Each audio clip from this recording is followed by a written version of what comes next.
చెప్పు. దీని పేరు ఏం పేరు? ఇది భూచక్కెర గడ్డ. ఓకే. తింటే గర్మి, గ్యాస్, కడుపు నొప్పి, కాళ్ళ నొప్పి, నడుములు నొప్పి ఉంటే అవుతుంది. ఓకే. శ్రీశైలంకి వెళ్ళి తెస్తాం అక్కడ. ఏడుకెళ్ళి తెచ్చారు? శ్రీశైలం నల్లమల్ల ఫారెస్టా? జంగల్లో. నల్లమల్ల ఫారెస్ట్కి వెళ్ళి తీసుకొచ్చారా? తెస్తాం జంగల్కి.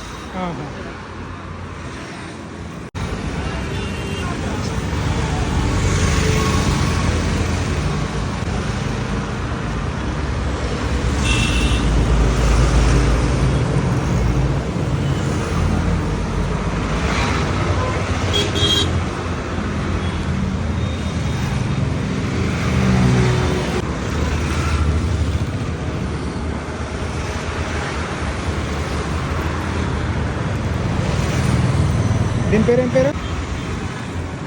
టేస్ట్ బాగుంది మచ్చా. Thank you so much for watching this video.